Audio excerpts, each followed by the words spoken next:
और मेरी तरफ देखकर और मेरे राइट लेफ्ट खड़ी मेरी रानियों को मुखातिब किया। जी फरमाए। मैं बोला ये मेरे साथ हैं। तो इसने उन्हें चेयर्स पर तशरीफ रखने को कहा और खुद किसी को फ़ोन करके ड्रिंक्स लाने को कहा और मुझे लेकर अंदर एक ऑफिस में आ गया। सर मिस्टर अमजद मुक। मैं अंदर चला गया और वो लड़का वापस। एक इंतहाई पतले लंबे शख्स ने उठकर मुझसे हाथ मिलाया और मुझे चेयर ऑफर की। मैं बैठ गया। इसने किसी को काफ़ी लाने को कहा। मिस्टर मुक मैं रोशन अब्रू हूँ। राना साहिब ने आपको इस्लामाबाद में एक लिफाफा दिया था जो आप लेकर आए हैं। मैं जी रोशन अब्रू आपको मालूम है कि आपने वो किसे देना है।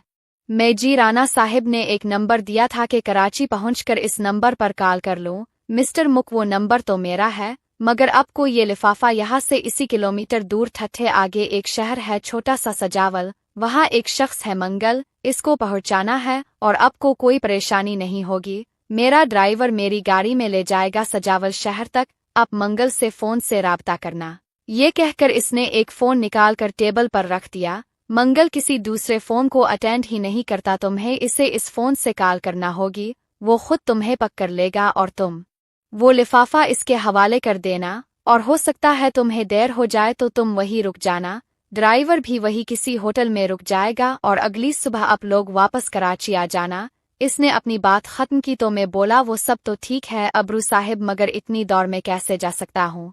मैं अकेला नहीं हूँ। ओ याद आया। वो बोला राना साहिब ने मुझे बताया था कि तुम्हारी बीवी भी साथ होगी मगर इसने मॉनिटर की तरफ इशारा करते हुए आपके साथ तो 3 ख़वातीन थी। क्या ये आपके साथ हैं? मुझे ऐसा महसूस हुआ।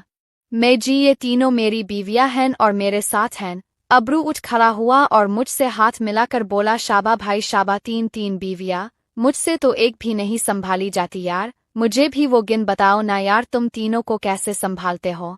मैंने सिर्फ मुस्कुराने पर इक्तफा किया। यार राना के कहने से मैंने तुम्हारा और तुम्हारी बीवी का रहने के लिए एक होटल अरेंजमेंट किया था लेकिन तुम्हारे साथ खैर मैं कुछ और करता हूँ इंतज़ाम तुम्हारी रहाइश का।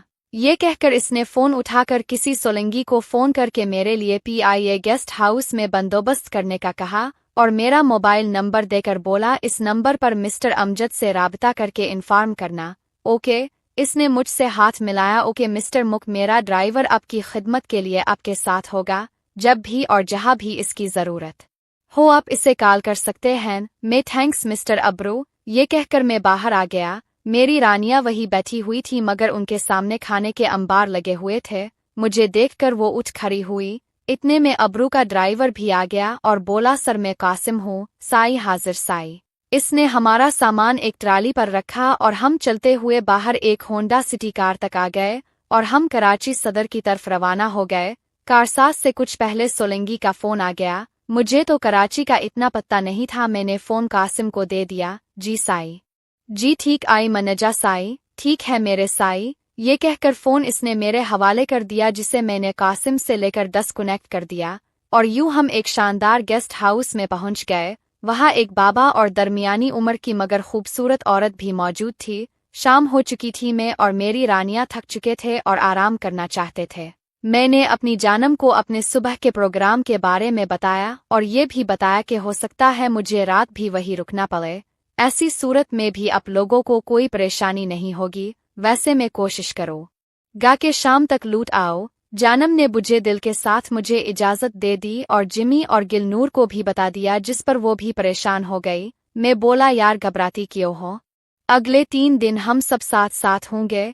इस रात हमने सदर में थोड़ी सैर की और वापस आकर सो गए। यारो सजावल में किया हुआ इसकी तफसील जाने देते हैं वो दोस्तों।